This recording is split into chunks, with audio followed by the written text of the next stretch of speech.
Que la paix et la grâce de notre Seigneur Jésus-Christ soient avec vous tous. Saint, Saint, Saint est le Seigneur Dieu, le Tout-Puissant, qui était, qui est et qui vient. Mes frères et sœurs, reste tranquille devant l'Éternel et attends-le avec patience. Ne t'irrite pas quand l'homme réussit dans ses voies, quand il accomplit ses mauvaises actions. Psaume 37, verset 7. Par exemple, Joseph fait un rêve à ses frères qui suscite une jalousie et un ressentiment intense. C'est que Dieu utilise le mal des autres pour accomplir ses plans. Sa victoire salvatrice se produit à travers le péché et la souffrance. Dieu s'est servi des mauvaises actions de ses frères pour accomplir son plan, révélé dans les rêves de Joseph. Jésus est l'exemple parfait de cette vérité.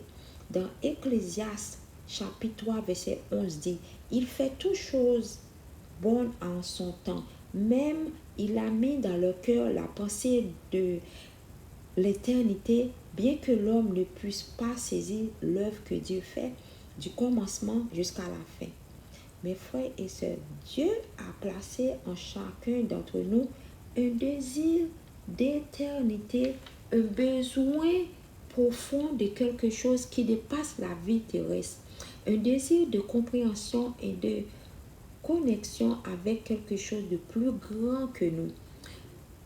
Dans Habakkuk chapitre 2 verset 3 dit, « Car c'est une prophétie dont le temps est déjà fixé, elle marche vers son terme et elle ne mentira pas. Si elle tarde, attends-la, car elle s'accomplira certainement. » Dans ce verset d'Habakkuk, le prophète parle du temps d'attente entre la prophétie et sa révélation. Parfois, on a l'impression qu'elle ne se réalisera jamais, mais il faut être conscient que lorsqu'elle se réalisera, elle ne tardera pour personne. Dans le psaume 27, verset 14 dit, « Espère en l'Éternel, fortifie-toi et que ton cœur s'affermisse. Espère en l'Éternel. » Ce verset appelle à la patience et à la confiance en Dieu. Même lorsque les circonstances sont difficiles, il encourage à ne pas abandonner l'espoir et à continuer à croire en la promesse de Dieu. Prions ensemble.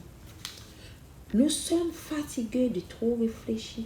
Seigneur, nous donnons les pensées qui tournent en rond comme des vautours. Nous libérons ce que nous ne pouvons pas réparer et nous abandonnons ce que nous ne pouvons pas comprendre. Seigneur, reprogramme nos pensées pour que l'espoir devienne notre réflexe et non pas seulement un dernier recours. Que la joie ne soit pas une récompense que nous gagnons, mais un fruit que nous portons. Laisse notre esprit commencer la journée en croyant au meilleur de toi, des autres et de l'histoire que tu écris encore en nous.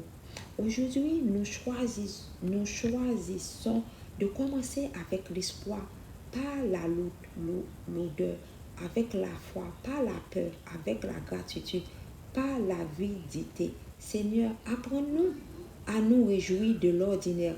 Laisse-nous un moment de bonté, un souffle de gratitude. Change l'atmosphère dans notre esprit.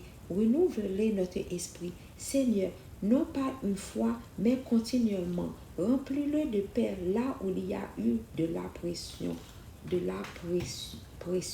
Remplis-le de clarté là où il y a eu du chaos. Remplis-le de vérité là où les mensonges ont élu domicile trop longtemps. Amen. Au nom de Jésus-Christ de Nazareth. Amen et amen. Dieu veut que nous trouvions le chemin qui nous ramènera à lui. Et ce chemin, c'est le Sauveur. Vous qui regardez cette vidéo maintenant, qu'attendez-vous pour donner votre vie à Jésus-Christ de Nazareth avant qu'il ne soit trop tard? Jésus-Christ est le chemin, la vérité et la vie. Mes frères et sœurs, détachez-vous dans le monde et tournez-vous vers Jésus-Christ de Nazareth.